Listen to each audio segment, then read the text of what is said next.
Hi folks, this is a quick video to go with section 6.3. In this episode we are going to cube a binomial.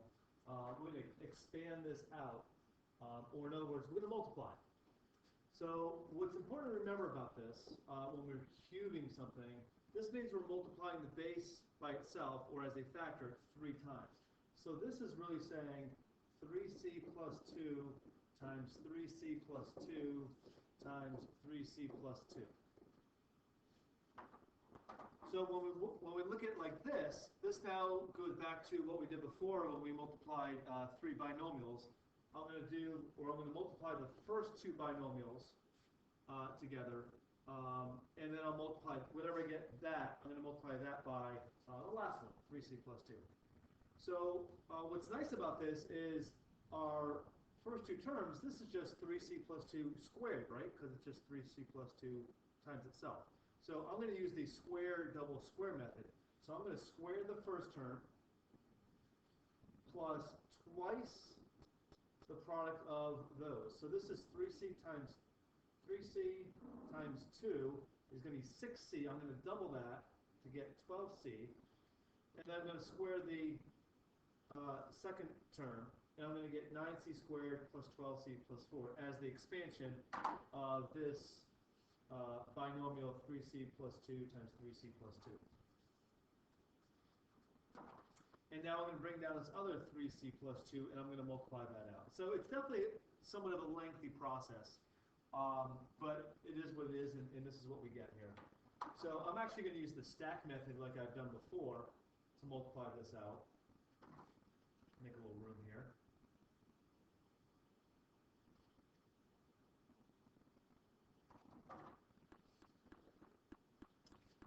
And I'm going to multiply 2 by each and every one of these terms, just like I did before. And I'm going to get 2 times 4 is 8, 2 times 12c is 24c, 2 times 9c squared is 18c squared. And then I'm going to move on down to the 3c term. Again, 3c times the 4 times the 12c times the 9c squared. And I'm going to get 12c. Again, I'm going to line these up so that when I add down, everything is all good to go.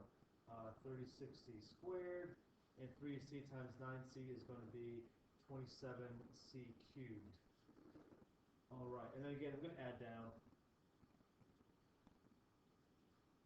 And I'm going to get 27c cubed plus 54c squared plus 36c plus 8. What a wonderful expansion this is.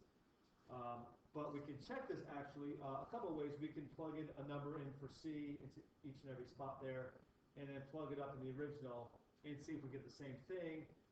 Slightly tedious, or you can graph these two as functions. You can put this in your y1, and you can put this in your y2, and they should be the same thing. Okay, so let's see a use for all this multiplying out.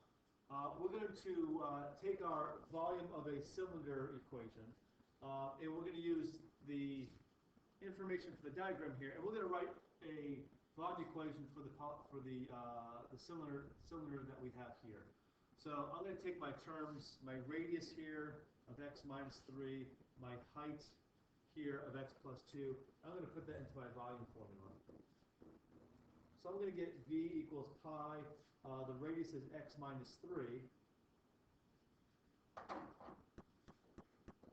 And that's being squared.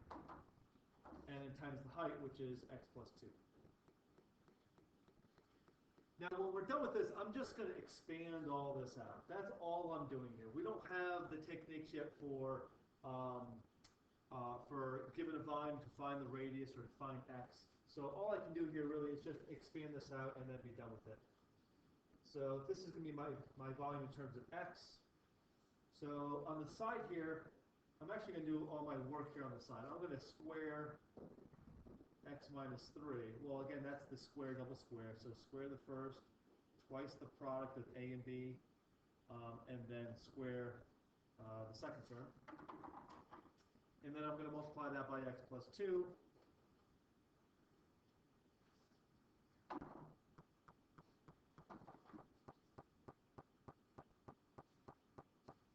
again, 2 times all these terms. So what do we get? 2 times 9 is 18. 2 times negative 6x is negative 12x. 2 times x squared goes there.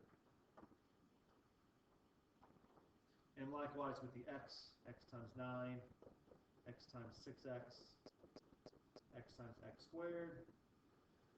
And I'm going to add down, and I get 6, oops, this is x cubed. X cubed minus 4x squared minus 3x plus 18. And that's my expansion. I'm going to put this back up in here. I have my pi up front. I could actually distribute pi to all these terms if I want to, or I can just leave the pi up front like this, and then write the rest of my expression in here like this.